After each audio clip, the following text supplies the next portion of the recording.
This podcast is part of the C-Suite Radio Network, turning the volume up on business. Welcome to the Business Power Hour, hosted by Deb Creer. Join us as Deb talks with her guests, experts in their fields, as they share real-life stories and techniques to power up your business. Good morning, good morning. I am Deb Creer, and I am passionate about giving professionals the tools that they need to make themselves and their businesses as successful as possible. This is actually take 3 of this. We've been having some technology issues today, so gotta love it because we are going to have an absolutely wonderful program today. Normally, we talk about things like how to use social media, how to use marketing, copywriting, various things like that, how to network, things to really help you with your business. But we're going to go much deeper today. We're going to be talking about making sure that everything is right in here and here in order to be successful in life and in business. So please join me today in welcoming Dave Kenney to our program. Welcome, Dave. Deb, it's a great honor to be here. I love business entrepreneurs. I'm one myself, and I think this is a really relevant conversation for the group of listeners and followers that you have. And we are going to talk about the number one most important asset we have in our businesses, which is the human capital. Right. And we all talk about making our computers optimized and phones optimized, systems optimized. Well, let's do that for us as leaders and also for our people who work with us. And so I look forward to sharing some ideas with you. Great. And I think you really hit on that. And that's the fact that we do talk about how to optimize everything in our business, but we very rarely talk about how to optimize ourselves. And I think there's a variety of reasons for that. I think there's, some taboos. We don't want to say that we might need help. We don't want to even admit that we might be having a little bit of issues, all these various things. So before we really do a deep dive, let me tell folks just a little bit more about you. So Dave Kenney is the co-founder and executive director at Emergo Recovery, a private residential recovery and wellness center focused on a brain-first approach specializing in actualized recovery. With over 30 years of experience in the field of human development, Dave pioneered Actualized Recovery, an integrative brain-first approach to well-being and happiness. Dave is a PhD candidate in philosophy at Canterbury University, focusing on neuroscience and psychology, and he holds a master's degree in education from Northwestern State University. He is also a certified brain health coach with the AMEN clinics, and he is a certified life coach. Additionally, Dave is a member of both the Canadian Society of Addiction Medicine and the American Society of Addiction Medicine. Dave is an international speaker, trainer, and executive coach. His career has focused on inspirational human development. So again, Dave, welcome. That's a mouthful, but ultimately it is. My career is about people and helping people. Mm-hmm. Right. And whether it's for business or for personal reasons, it is so important to make sure that, to just be blunt, our brains are in the right places. And as business owners, it's very difficult, especially small business owners, entrepreneurs. We take on so much, and we put so much stress on ourselves. We have such high expectations for ourselves. Our families, our friends, they all put, all these high expectations on us. And as I said, we often don't deal with it ourselves. We certainly don't want to admit that things might not be going the way we think they should be. But let's go back a little bit. I mean, you mentioned the fact that this is something that is your passion. How did you discover that? Why did you decide that this is your passion in life? Oh boy, that's a fun question. I didn't understand and didn't realize until a few years ago, and I look back on my life, my father and my mother, both great impacts, positive impacts in my life. My father was an educator. I was born and he worked in private school. So I was born in the private school education system. I remember running around dorms age 3, 4, 5, but it's been part of my blood all of my life. And so what I didn't understand was the impact on my profession and career of also following, I guess, one's father's footsteps. And the vocation of helping people.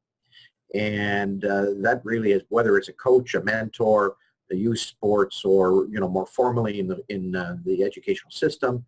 And then about 10 years ago, I was a little disenfranchised because kids were being removed from schools, and they were, whether that was private schools, whether that's for academic challenges and auditory learning challenges, ADHD type issues, of attention focus issues, and then even some of them because of using substances.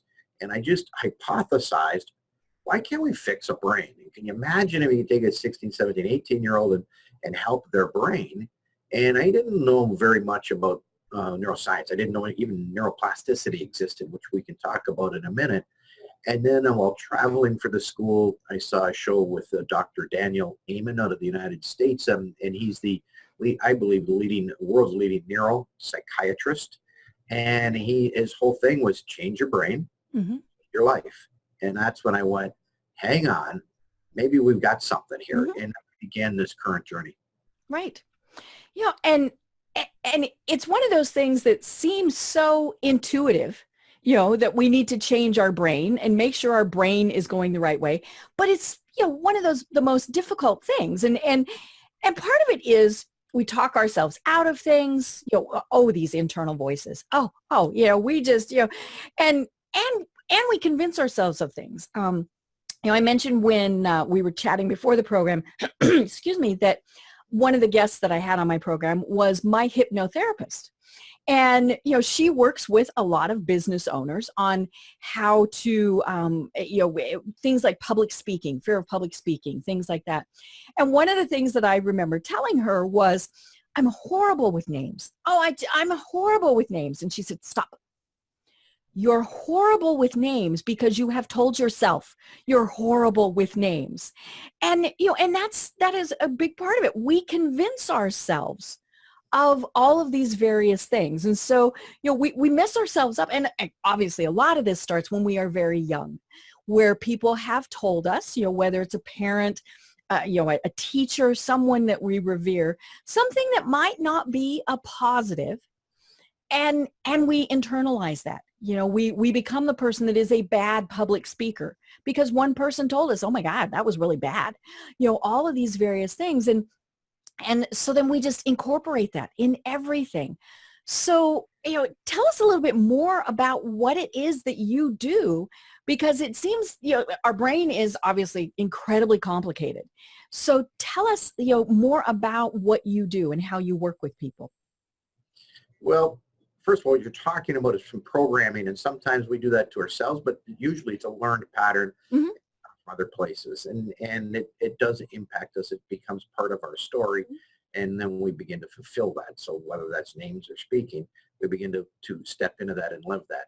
But I want to go back a little bit, and even fundamentally, let's talk about change your brain, change your life. Oh, come on, I mean, seriously.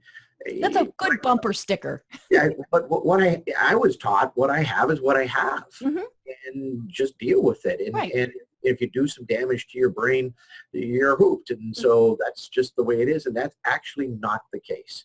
So neuroplasticity is your brains, and everybody has this ability in their brain. And that even includes people who have more neurological challenges. They still have the ability to rewire their brain. Capacity might be different, but everybody has the ability to do that. And you have to understand and grasp and wrap your hands around the fact that the brain drives behavior. That is absolutely critical. And so, and what I'm talking about is the functionality of an organ, how your heart pumps, how your liver works, how your brain works. I'm not talking about a biochemistry issue. I'm not talking about learned helplessness. I'm talking about the functionality of the brain. So when a brain is in an asymmetry level, like this, because we have two kind of computers in our brain, and when one is overworking than the other one, it can cause great dysfunction in our life. And we want to be in a state of homeostasis, which is in balance neurologically, but also our body wants that, and we thrive in that state. And when we come out of a state of homeostasis, we struggle in life. So our decisions are not as solid, whether that's work, whether that's showing up late for work, whether that's going to bed at night, even the quality, not just the hours of sleep, the quality of our sleep. We're talking sleep hygiene. So the brain drives behavior, and if you want to look at your bank account and you want to change debt to wealth and affluence, I'm going to tell you the first step is you have to first look at physiologically helping your brain come into this state of homeostasis, and then your life will improve in every imaginable way. Great. So how do we do that? Because let's be honest, we do want more wealth, even if it's just, a little bit more or a lot of bit more. How do we go about this process? It's an integrative solution. It really is. There's no, here's the three things. Right. It really is an integrative solution. Even getting fit is not just a one-off solution. Right. Go to the gym 5 days a week, but eat very poorly isn't going to help our meat suit, our body. And so we really need an integrative solution for that. Actualized recovery is the model that we've created here that answers that question. And actualized recovery has 4 key large areas. So biological or physiological, it's about our bodies and our nutrition, our gut, which is nicknamed our second brain, interestingly enough. Right. You have more neurons and connections in your gut than you do in your brain. Right. So when you have a feeling, and people say I have a pit in my stomach, that is a physiological reaction to fear. Butterflies, things like that. It's real. So biological is very important. Psychological, and that can mean we use positive psychology. We follow Adlerian psychology, but also coaching is a significant thing about here I am in my life today, right now. What do I want in my future? And coaching really focuses on the belief that the person has the solution. And so for entrepreneurs and business people, whether that's a life coach, a health coach, or a business coach, is a tremendous way to step and move forward. Is spiritual, and be careful. I didn't say religion. I'm not talking religion. I'm talking about who we are as a person, what makes us laugh, what's our passions, and what is our purpose. And we have to create a life living of purpose, not just for us, also for our employees. You've got to understand that. If people are just coming in and punching a clock, they're not going to be as driven as people who are following a purpose and that you fit with them. Also social, and social includes our connections. And show me your 5 closest friends, not family. We don't get a choice in family. We were born into our families. But show me your 5 closest friends, and I'll show you a mirror of who you are when you want. So smokers, who do they typically have friends with? Smokers. Right, because you're hanging out together to smoke. Correct, and yoga people usually gravitate towards that, and so connections are important. But here's another reason why. Marion Diamond, fantastic woman in the 60s. Well, she was the first woman and is the first one credited with finding neuroplasticity, but her work was dismissed, and it is unfortunate because it would have helped this world a lot sooner. But for about 20 years now, we've been able to say, yes, she was right. And neuroplasticity, again, she tested rats in an impoverished environment and actually discovered, and then her tests have been successfully repeated, that the brain of that rat in an impoverished environment shrunk. Listen carefully to this, especially from a business point of view, because in an impoverished environment, the brain capacity and brain function is limited. And then put rats in an enhanced or an enriched environment, tunnels, friends, good community, love, so that handlers would actually pick up the rats. Their brain actually expanded and their functionality increased. Wow. So how does that impact in what our work environment is for ourselves and our employees, or even our home environment? If you go home to a stressed environment, or if you go home to an environment that is more embraces more of a positive environment for us. Right. So connections are huge. Rat Park showed it too in the world of addictions. We all had, in the world of addictions, they put rats in a cage, put water and morphine, and guess what? The rats wanted the morphine, and it made them feel good. Yeah, until they died. But then comes along a thought. Wait a minute, we don't live in solitary. So let's put the rats, water, morphine, but put the rats also in an enriched environment with friends, tunnels, toys, ramps. The rats didn't want the morphine. And so from a neurological point of view, that has absolutely changed the thought about what this is all about. And can connections make a difference? So think of our teams, and we all talk about this, and there may be groups in your office that sometimes are causing a little bit of friction. And what can we do as leaders to bring them together? Because with that more positive connection is a greater output from people. Right.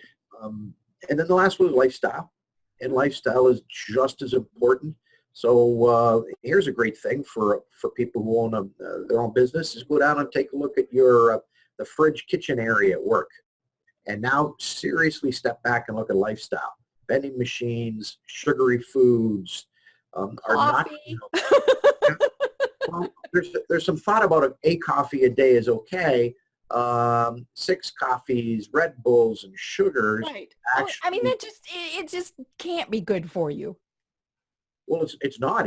You want to talk about anxiety? It overramps the brain, and the brain is processing it at too far. There's too much energy going on, and it's an artificial stimulant to a brain. And now we're wondering why people are crashing later in the afternoon. Their energy is bad. Their mood is bad. And so lifestyle, we've worked with a family, and he was an owner of a significant high-end glass company, and he put in a racquetball court, and they would play racquetball in the middle of the day or at the end of the day, and they had Friday afternoon barbecues. And then you go, well, wait a minute, what about our productivity and efficiency? It actually went up. Right. So when he invested in his employees' lifestyle, they also had a gym attached, which people could come to work before or after and work out in. And so he was investing in lifestyle, and retention of employees went up, productivity went up. So lifestyle is equally important, not just running a business, but for ourselves individually. Right. And it's as you were talking about this, I was thinking about all the various places that I have worked that either invested in things like this, so had like an on-site health club, or thought it was a bunch of hooey. And the fact that those that thought, they didn't invest in it, people started leaving work early. Obviously retention was a problem, crankiness, all of those various things. And it's interesting. One of the things that I did find was people didn't even always have to use the things like the health club, but just knowing it was there somehow, seemed, oh yeah, they do care about this. I'm not one of those people that's going to work out, but hey, that's a great thing. And so that's where companies can sometimes think about that is, just because they're not going to use everything, doesn't mean that it's not there. And, I might love going and watching them play foosball. I'm not going to play, but watching is that release also. Well, I'll go even further that there's a mutual benefit here is learning, constant learning, being a lifelong learner from a neurological point of view is a good thing. Think of it as exercise for the brain, and you're creating new neural connections. And when the brain is creating new connections, it's in an expansive state. So companies that invest in and help and let the employees have a little bit of say, because there's more ownership into what that learning may be, have also proven to raise efficiencies and also retention, which is so important. We spend tens of thousands of dollars getting people to a certain level, and a small investment to keep them with us, as well as growing in the capacity there. So lifelong learning, and maybe it's not directly related with their job task. Right. Maybe lifelong learning that you co-op a fee with can be something that's more of their interest. And so you're talking about a mutual benefit here, and that's one way to do that. Right. And like you say, it could be something totally unrelated. I don't know why this just popped into my head, maybe because it's the time of day, but I was thinking, a cooking class. What if you did like a once a week, 1 hour cooking class? Pertains at all to nothing in your business unless you're a caterer, but, or a restaurant, but that'd be fun. Do it over a lunch hour. That'd be great. We actually just had an appointment about 2 weeks ago with a local company who won an initiative like this and have asked for us to bring our chef in either once a week or once every 2 weeks. A paleo diet is a magnificent diet for the brain. We've got lots of vegetables. It's not a Fred Flintstone Brontosaurus burger diet. It gets a bad rap. No burger? Okay. No, it's about 70% vegetables and then good fats and clean animal proteins, great amino acids for the brain. And so they're investing in that, and they want us to help excite their employees about how to have eat real foods and have it taste amazing and nourish the body and the brain. So you're onto something there. I mean, cooking classes would be amazing. Right. You know, and things like, I worked somewhere where we had chair massage. They came in once a week, and, it always amazed me that they didn't have a full schedule. You could, that more people didn't take advantage of it. And, when we tracked through to see why, it was because the managers didn't encourage or tell folks, and these were 15-minute sessions. I mean, they weren't going to lose a whole heck of a lot of productivity from people, but the managers did not encourage their staff to go and do this. And so that's the other part of this, is we can provide all of these various things, but if people aren't encouraged to do it, then they're not going, then you're going to have the empty chair massage, the no class, nobody attending classes, things like that. I'll go further. I think it's leadership. Right. I think it's greater than just being encouraged, because. Oh yeah, if I saw that CEO having a chair massage, I would have signed up right away. And yet you see them in their corner offices, and it's like, am I going to take that risk? So this is about, from a leadership point of view, living what we're talking about, introducing this. I want to go back to school. We've all learned in school the importance to take care of our bodies, whether eating, and people eat different ways and their bodies process things different ways. I can't eat dairy. Some people can. That's okay. But it's about learning about that and taking care of our body. No one has ever stopped and said, okay, what is the healthiest lifestyle, and what are the things that I can implement for brain health? So one of the things versus a chair massage, which I would love that'd be great. I'll take one of those today. Thank you very much. Let me sign up. But more importantly is taking a break from work, and instead of going for coffee or a soda, to go for a walk. The brain loves oxygen. Right. The more we move, and even maybe a rapid walk, I'm not talking a sprint walk, but a rapid walk where we get the heart pumping just a little bit more than when we're sitting in a chair, the more oxygen is going through our system, including into our brain, and the more alert it is. The brain loves oxygen. So what can you do there? Do you have room for a ping pong table? Play is hugely important. Play is a great thing for the brain. Movement is a great thing.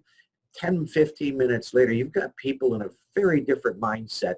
And so I'm talking about physiologically adapting some things that are not costly at all to help optimize performance for people, and including their overall happiness. Right. Yeah. And of course, I remember the bosses saying, oh, we can't do that, because then they'll do that all day. They'll play all day, or, if we tell them go for a 15-minute walk, they'll go for an hour walk. Well, that comes back to empowering your employees and trusting them. If you don't trust them, then there's a totally different issue there. So if you tell them, we're going to give you a 15-minute break, morning and afternoon, every once in a while, they'll go a little long, but sometimes they might also go a little short, and so it is about trusting that your employees will do the right thing. Well, again, leadership and education. Why are we doing this? What's the benefit? What's the constructs around that? And if somebody has we've all had a tough call at work, whether that's a competitor, whether that's a client, whether that's a call from home, and to process that, I would contest that even a 30-minute walk is better than them sitting on that for the next 4 hours and not being productive. So what is your ultimate goal? Is it to time manage and time stamp everything? And of course, if you're running, I live near the largest Honda plant here in North America. If you're running a Honda plant, that may be different. You have to have more structure. You can't have people just going off the line. Sure, but even within that structure, you can do things. So here's what we're going to allow people to do.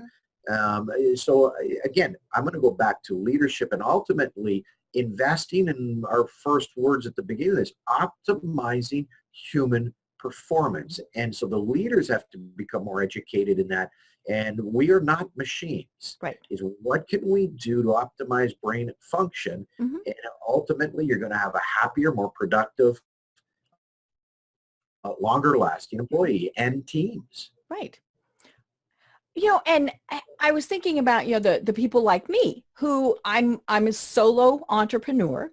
And, I can certainly be doing these things also. And I'll be honest, I do have just 1 cup of coffee a day. So I'm pretty good about that, and no caffeine the rest of the day. Because if I have more caffeine at midnight, I'm still going, and I try to eat healthy. I've had health issues. And so I do try to eat more healthy. But one of the things that I need to do this, and it's and I tell myself every week I tell myself, you need to take a 15-minute walk in the middle of the day, every day.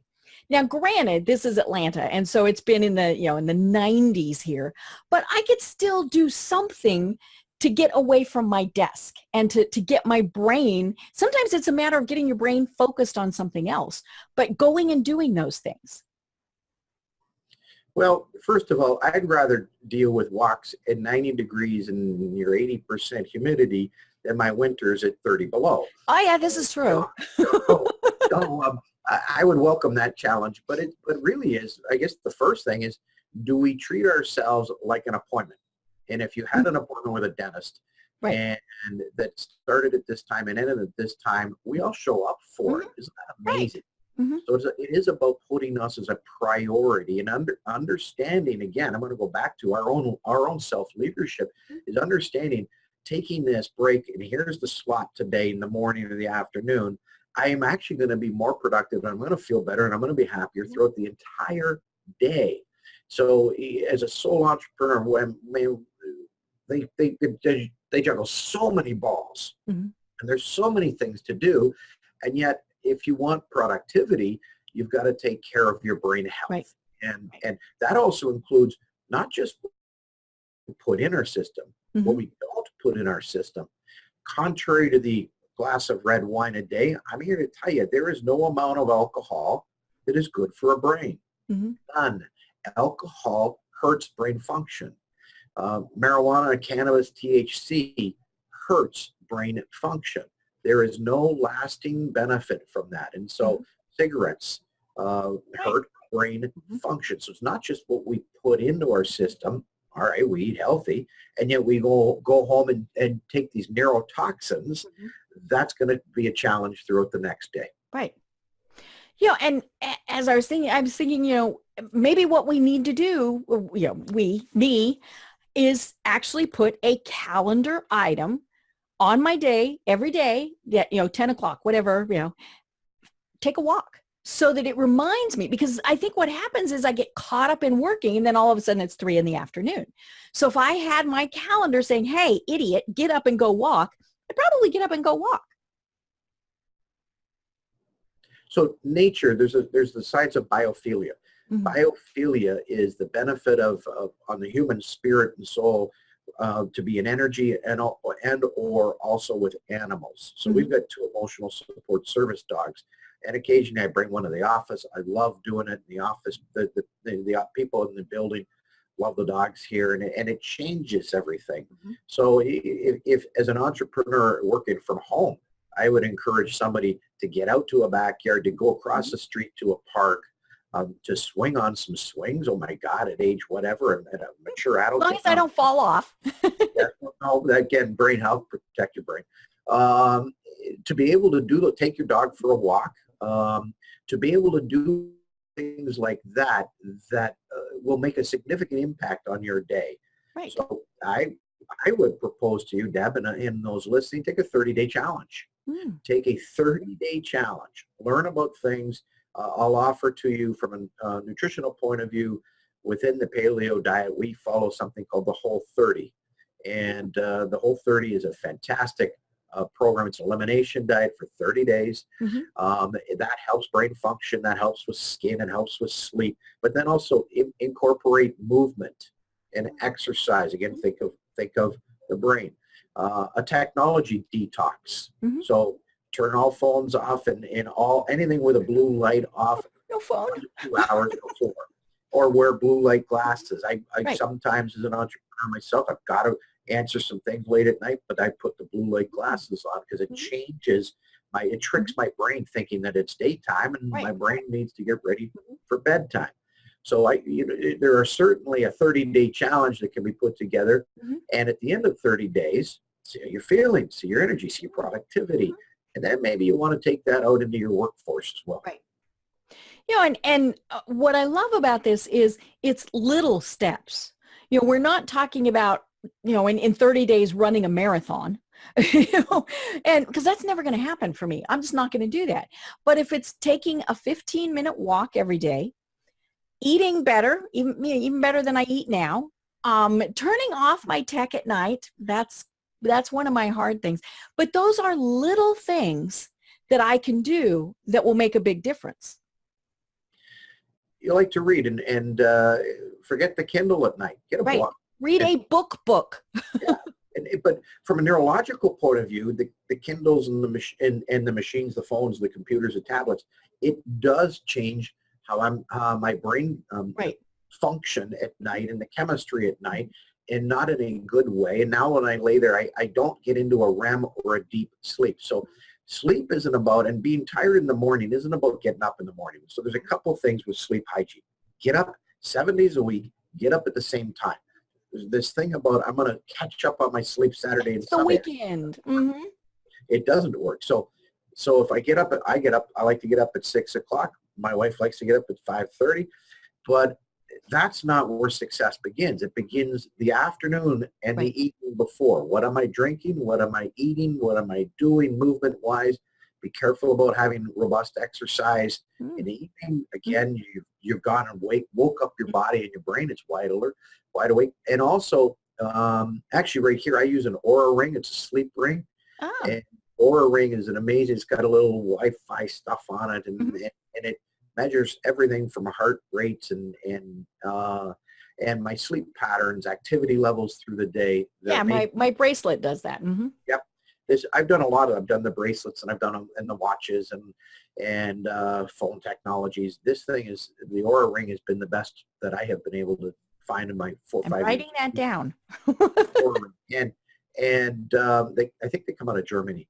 I think that's where we got it. And it helps. What I've learned about my sleep is if I eat anything 2 hours before, my heart rate never comes down. The heart rate, which makes total logical sense. I don't know why I didn't connect it earlier. You fed it. Because my digestion is working. And so if my digestion's working, it's calling on my heart to pump. Well, when my heart's pumping, everything's more awake. And so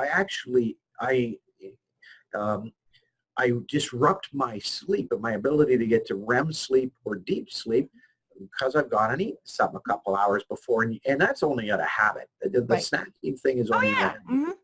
So we make sure that we nourish our bodies 5:30 or 6 o'clock, and that's it. And then we're done for the night. So that's part of a sleep hygiene. You've got to learn what works for you. The brain loves anywhere from 7 to 9 hours of sleep. I do really well on 8 hours of sleep. And I don't care who you are, special people, business people, I can make it on 5 hours of sleep. You are creating greater stress from a brain, and your brain is not working as efficiently. Think of your computer. You got too many windows open on your computer, and now it's not working as quickly and as fast and as efficiently as it could. Right. Well, and I do one of the worst things. I have a TV on at night. And, and it's funny because I have headphones so that it doesn't bother my husband, because he is good. He likes quiet and he can't see the screen. So he's not trying to watch that. And, and it's funny. I got into that habit when I was in the hospital for so long, because the TV drowned out the hospital noise. And it kept my brain occupied and not thinking about how sick I was. I mean, that I'll just be honest, that was really what was going on. And so, but it's exactly what you said. It's become a habit. I'm just like a little kid. I can't fall asleep without the TV on. But and I know how bad that is. Deb, you've retrained your brain. Yep. That's what a habit is. A habit is a neural pathway. Try and brush your teeth tonight with your the non-dominant hand. Okay. So, Non-dominant. You'll end up toothpaste. I know, toothpaste up my nose. Yeah, or trying to eat a salad with your non-dominant hand. Well, my hands are the same. The strength is the same. The coordination is the same. But the brain. This because I haven't created the neural pathways. So you've created new neural pathways. And I smiled in your description because you talked about anxious thoughts, worry, and you were worrying and had anxious thoughts about your health and well-being in the future. Well, that makes sense. And yet there was also some disturbing noises out there. And so you were using white noise. We've had a lot of people put a fan in front of them. They want to hear music. They want to have a TV. They have to have something. What you're doing is distracting your conscious brain. So that's what you're doing. And then you're able to fall asleep. So without those, your conscious brain is processing all of these things, which keeps you awake. So a 30-day commitment to a brain healthy lifestyle, including taking your earphones off, you'll struggle for the first few days. It's okay. But if you go to the gym on January 1st, you're going to struggle for the first few days. Yeah, because you're not fit. Yeah. So this is a commitment. And we all know this. We go to the gym and we make a commitment in the new year, which I think is why wait till the calendar turns? I know. Let's make the commitment today, whatever the day is today. Change does happen as fast as you snap your finger. When you are tired of being in a certain state, change happens, and it happens that moment. Now, when are you going to implement it? And why wait till Monday to start the diet? Start it today. Start it tomorrow. Right, because on Monday we'll have another excuse to not do it. Well, how about this?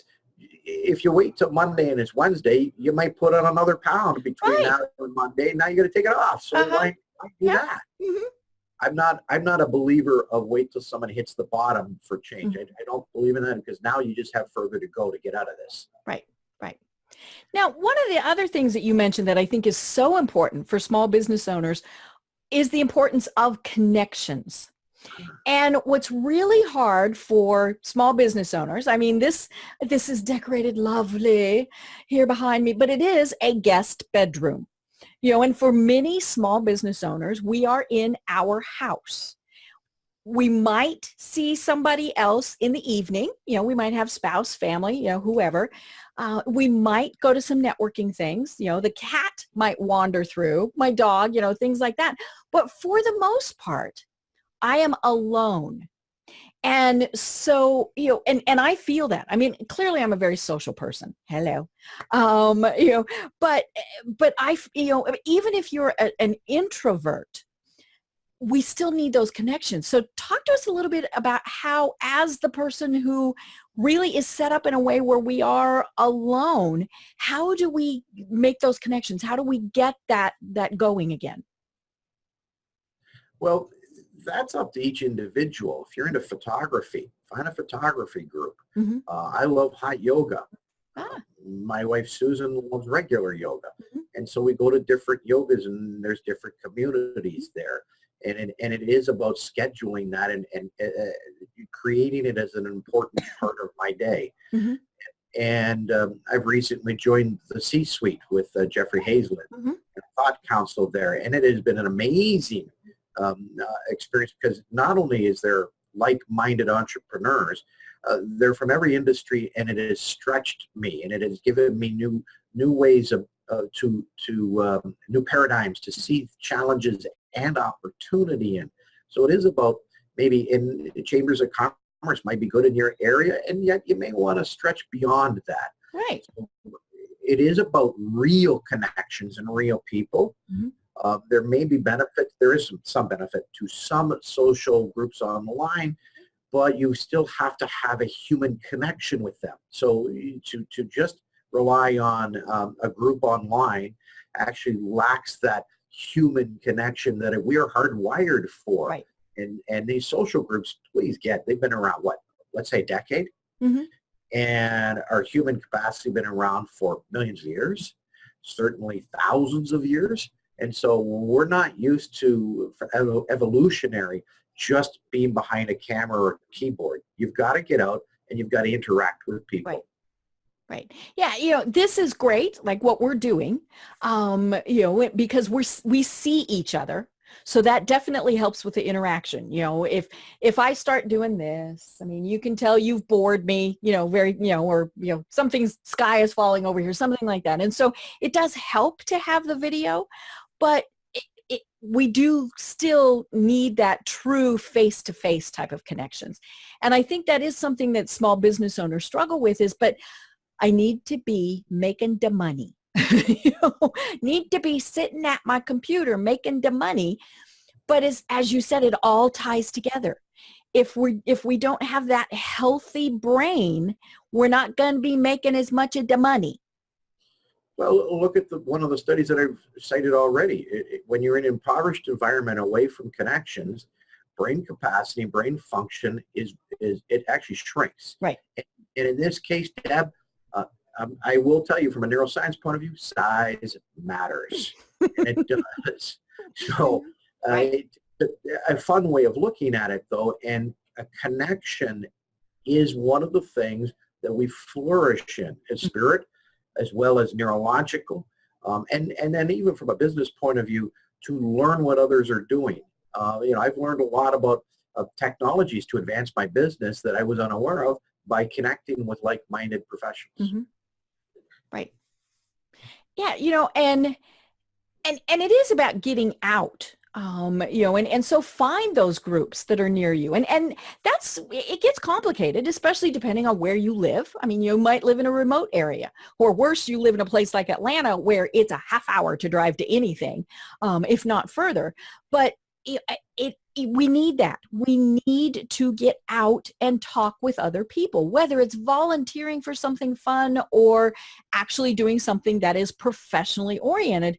We absolutely have to do that. And so I'm going to encourage everybody who is stuck in their guest bedroom, think about what you can do to get out and about.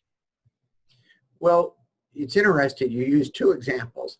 One is somebody's too remote, so there's nobody around. And then you use one that's living in too dense an area. Well, I can't go over there. Mm-hmm.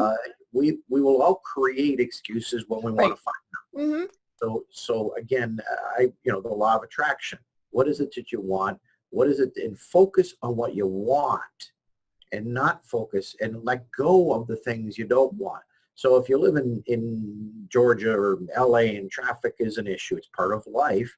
And you go, well, I could go there. Oh, the traffic. Oh, this. Okay. Yeah. Mm-hmm. Or if you focus on the benefit, why going, and create that opportunity. Right.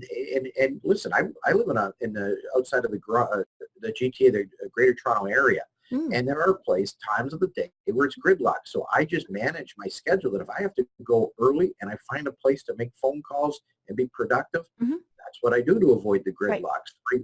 I focus on what I get here, not what I don't get, and move forward in life. And I think entrepreneurs, for the most part, that's what makes us unique. I think that's what we do that more often than not. Mm-hmm. Right. Well, and we can be doing things in the car, audible books, all of those various things. And again, whether you're listening to something that's fun or a business book, that's making your brain work too, and so use that commute time in a good way. Uh-oh, we've frozen a little bit, it looks like. So I'll just keep blathering on for a moment. There you're back. And I apologize for the technology. I'm good now. I think the issues are on my end. We actually have storms here in Atlanta, and it's been real dry, so that's okay. We need the rain, but I think it's kind of disrupting our connection just a little bit. But yeah, so use that time in a positive way. You'll be thinking about, okay, well, I'm in the car for a half hour, so what can I be listening to? There's podcasts that you can listen to. Ooh. And I think entrepreneurs are pretty good at that. I really do. Mm-hmm. But I want people to begin to think about what they can do, invest in themselves, and from a brain health point of view, and as well as the people who work with them and for them, and in a team approach. And one area we haven't talked about, which all entrepreneurs and small business have, is stress. Right. Stress it's pretty tough on us all, but also neurological stress is very difficult. So Deb, if I could, stress actually goes back to and is related back to engineering. And engineering is about the aqueducts and bridges. How much physical stress is something that is built, a bridge that is built, how much stress, how much weight, how much wind can it hold before it snaps and breaks? So that's from an engineering point of view. And around the turn of the century, a Hungarian-Canadian, Hans Selle, had took this concept and now has applied it. And again, he did it through some rat testing and animal testing, but now has applied it into the state of humans. Mm-hmm. And stress can be felt physically, mentally, and emotionally. When I say mentally, I mean the brain. So physically, neurologically, and emotionally. We can have emotional stress. Mm-hmm. Stress is correlated with 90% of disease states that we have. It's a big number. Stress is correlated with 90% of the disease states that we have. So there's a thought that when we're in a stressful situation and it's a long-term stress and we don't do things to dissipate, to relieve the stress, stress will pile on and stress will pile on, and think of the bridge. As it's piling on, it will eventually snap and break. Well, if we don't deal with it, we may end up in a greater disease state, and typically do. So mental health, I'm in a depressed, anxious state. Physical health, I create, a tumor may happen. And so stress is a major contributor to disease states, but more than that, stress impacts a brain and not in a good way. No. So think of we've all seen on TV, the antelopes being chased by the lion. Well, fight or flight has got to kick in, and fight or flight has got to go. Rest and digest had better turn off, and my fight or flight had better go. And from the animal kingdom, the animal world, they don't have a big frontal lobe. And we humans have the largest, about a third of our brain. So when the threat disappears, gets away from the lion, in a matter of 10 or 15 minutes, that fight or flight is able to leave, and they come back into a state of balance. Rest and digest kind of kicks in, and they start looking around, and the next thing you know, they're grazing again. We humans typically don't respond like that. Right. We stay in that high state of stress. Totally stay in that. So that's the body's response to a threat. And it can be physical or neurological. And now the autonomic nervous system is in a state of imbalance. When I'm in this stress state, my digestion shuts down. So if you think about it, no one's ever hungry when they're in a very highly stressed state. Well, your digestion is shut down and you're on a super alert. So then the brain can stay in this asymmetric state. And now the result of that is just poor decisions, maybe road rage while driving, maybe come home and, kick the door open. So behaviorally, this has a large impact. Maybe I bark at my employees a little bit. I'm a little edgier than everybody, than I want to be with them. So stress has a significant role to play in brain health, and it's important that we mitigate that. So yes, things like yoga, things like meditation. We use Ziva meditation. Emily's out of New York City, does a great job with that, but she has a great program of teaching people. By the way, meditation isn't silencing your brain. Right. Total My fallacy. brain is never going to shut off. I mean, that's just, Turning your brain off from thought is much like trying to tell your heart to stop pumping. Right. And there's an automatic, so our brains have about 80,000 random thoughts a day on average. My wife Susan argues that women may be closer to 100,000. So it's meditation is not about stopping your brain from thought, about being with that thought. So there's some great ways to exercise and movement. Let's go back there. Helps de-stress it. Food, what you put in and what you don't put in, helps to. We're a little glitchy again. Stress theme over, and I say, work. If you had a stressful day, how about now? We're back. It's just weird. Our internet is stressed. That's it. One would say yes, you're right, and the capacity of the internet then is compromised. Right. Same thing with people. That's actually a great example. We just put too much on it, whether it was us or, and it just kind of glitched at the moment. And our brains do that. They glitch. And as you said, we kick the door, we yell at somebody, all these various things. And there are definitely ways that we can make that path much smoother. I've met people who say they perform better under stress.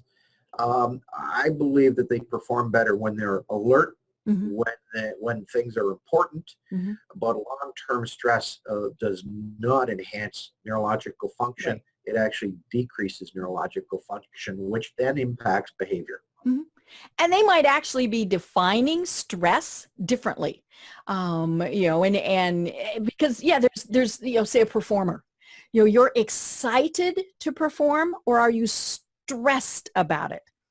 Could two sides of the same coin. Well, we work with a lot of people with debilitating levels of anxiety and depression, but let's take anxiety for a minute and say, I want to get rid of anxiety. Well, actually, no anxiety is a bad thing. Right. Imagine if you look down a dark alley and on a Friday night and you want a little bit of that, I'm not really sure. Right. If I'm anxiety-free forever, I will put myself in harm's way. Right. So to have a little bit about that. Also, a new job interview, a presentation, I believe that feeling, when we coach about it, the butterflies means that this is important to you. And it also is a sign that physically and neurologically that you are ready for this, or that you are very alert for this. Right. Or maybe you're not prepared for it. You mentioned a job interview. Somebody gets so stressed out. I was working with somebody one time who actually said, she throws up before her interviews. Okay, that's not good. And she was working herself into that state. No, and I would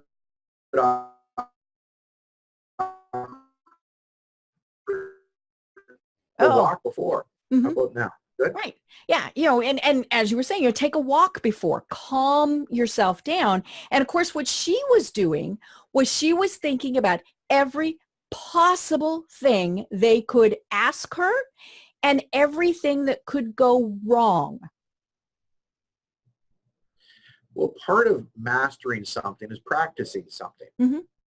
And so if somebody from a public speaking point of view or an interview point of view is struggling with that, part of it is the preparation. Right. The more preparation, and you don't have to do it in front of people. Do it in front of a camera and see it. Look at it yourself. Yeah, you can do something exactly like this and record yourself. But also, what did you eat in the morning? Did you eat a sugary carb diet, pancake syrup? 3 cups of coffee and. Yeah. So what did you do? I mean, there's a doctor in Toronto.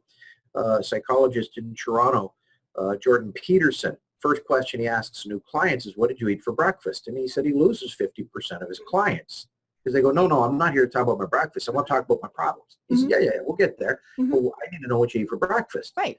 And then he prescribes or suggests, I should say, maybe not prescribes, but suggests and recommends a healthy diet with some fats and some proteins and some greens, and suggests that or recommends that. And he loses 50% of his clients because they don't want to look at that. Right. Maslow's hierarchy of needs says we must work on the physiological first. Self-esteem is about halfway up in his teachings.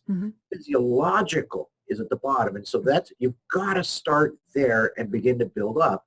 So it's really important. I mean, so my first question would be, what did you eat today? How have you moved your body? Right. What did you do before your sleep last night? And then how much have you prepared? So there are some skills that you can begin to minimize that to help people. Right. And the young woman that I was talking to, that was exactly what I told her, especially the practice part. And I said, and stop focusing on what could go wrong. Think about what are the answers that are going to impress them. Most, especially in a job interview, I mean, they really aren't trying to trip you up. Hopefully not. And if so, that's not a place you want to work. And so I told her, start really framing it in a positive way. So, we worked on how to research the company, how to ask questions, and again, how to prepare for the interview.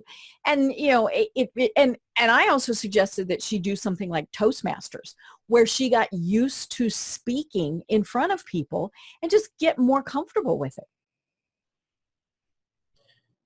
We worked with a lot of actors out of Hollywood, and talk about rejection. They go in and they read scripts all the time.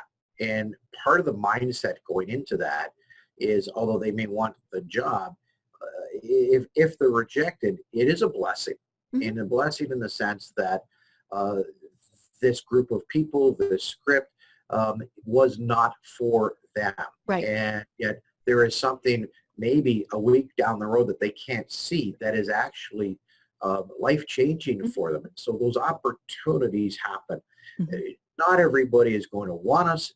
Not everybody is going to like us. And this idea that if I go to an interview, that they have to like me. It may actually be, if you look back years later, may have been a blessing that you weren't brought into that culture. Right. And also maybe a blessing that you have another opportunity you never saw coming. Right. Well, and clearly you can learn from what went wrong. How did you answer a question that you wished you could answer better? All of those various things. But it was funny as you were talking about that. I remember, Sally Field many years ago now when she won whatever award it was. You like me. You really, really like me. And I think that, we all want to be liked. But if something happens and we're not, we need to think, okay, you know what? It's all right. The world doesn't come to an end if not everybody likes me. It's great. On Facebook, I see, all sorts of posts where people are talking about politics. Here in the United States, clearly, it's a divisive issue, and so people are one way or they're the other. And one of my favorite posts are the ones that say, we don't have to agree with each other to still like each other. And, now you might not want to spend a ton of time with them. You might, all these various things, but, it's okay to not be, but it is, it's same on the same principle. It is also okay to not be liked. I'm not going to change my views or my opinions just to be liked. What you're talking about, though, is being grounded. Yes. From a business point of view, we do that with mission statements and values and all of that stuff. And then typically we don't do it in our own personal lives. Right. Mm-hmm. And yet when I'm grounded and I understand my value system, something can hit me and I could get knocked over, but I'm able to come back to who I am and my value system because I am grounded. Right. So somebody can reject me in a job interview, and that can hurt. I understand that. But I can come back up and understand that tomorrow the sun comes up. When I am not grounded and when my sense of value comes from an external source, somebody liking me, somebody wanting to hang out with me, life becomes a great challenge because I don't know who I am. And so an intrinsic strength is about being grounded and rooted in who I am, and whether Billy or Sally likes me is irrelevant. I mean, it's nice, but actually it's irrelevant because I like me. And so it is a big cultural problem right now and challenge right now. Welcome to social media. Social media has been all engineered for people to like me. Yep. And dopamine, and actually there's an addictional process that happens. The dopamine that happens, and a couple things about Facebook, for example. The thumb worldwide is not the same thumb. The thumb here in North America is different than the thumb in Asia. And so they've tested it and they understand how to maximize dopamine levels to keep people coming back to their platform. It's all about money. Right. And other social media outlets are created around the same concept. Right. And again, from a business perspective, if that potential customer or client says, you know what, you're not for us, again, the world isn't coming to an end, or same thing. I mean, how many times have we thought in our gut, I don't really want to work with them. I don't care how much they pay me. I'm not sure I want to work with them. Follow that instinct. That is almost the fight or flight thing. If your gut is telling you, no, this would not be a good business relationship, it's okay to say no.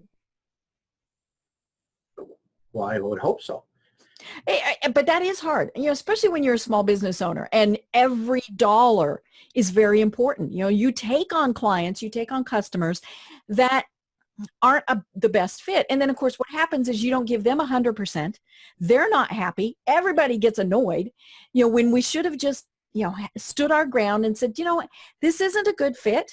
However, I have someone else I could recommend to you. And I tell people that all the time. Make it a win-win so that haven't just completely turned that person off. And every once in a while there is. I had a potential client one time that I knew in my heart, in my soul, in my gut, down to my toes, this man was unethical, and I did not want to work with him.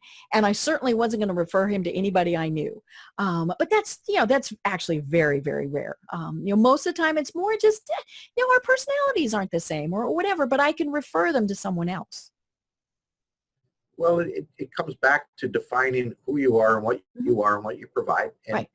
and staying with it. We all have to make sure the lights stay on and the food is on the table.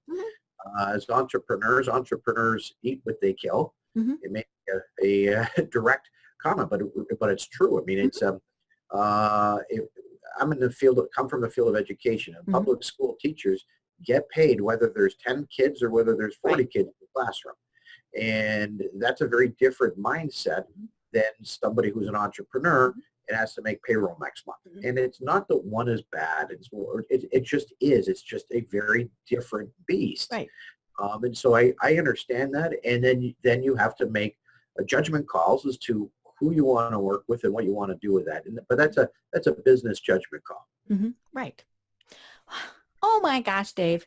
I still have notes of things I wanted to ask you, and we are at the end of the hour. So that just means we have you on again. But before then, tell people a little bit more about Emergo Recovery. And I know I didn't say that right. No, you did actually. Emergo Recovery. And Emergo means it's a Latin word.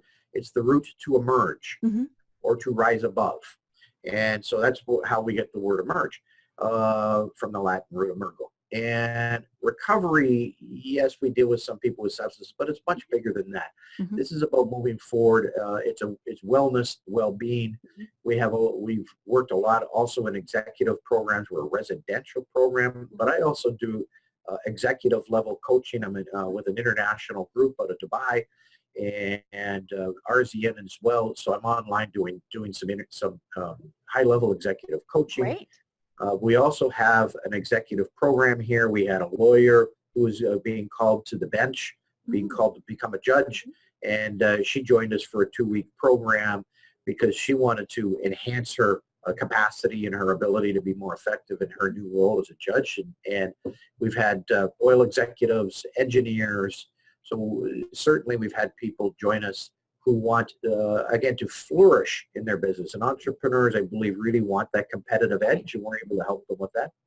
And then also there's employees that we work with companies, and even our loved ones who are struggling, and I mean with debilitating challenges and issues, people who have a hard time getting out of bed. And I'll go back to, it is a brain thing, brain and behavior. And when we begin to rebalance the brain, we're able to then help coach and lead and work with people. So it is an absolute, it's a vocation. It's an honor. I go to bed every night excited. I wake up every morning excited.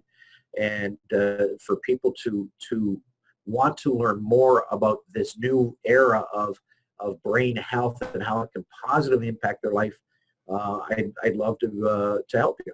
Great. Well, how do people connect with you? That's a good question. So, I mean, the easiest way is just through our website, Emergo Recovery, EMERGO recovery.com. That's the easiest way, and you can take a peek at us. But again, whether that's coaching or whether that's even, we've gone in and done work with companies. So if you want to talk about a cultural shift in your company, those are things that I would certainly embrace as well. Great. And clearly because of technology, you can work with people worldwide. You mentioned that you are a residential facility for times when that is needed.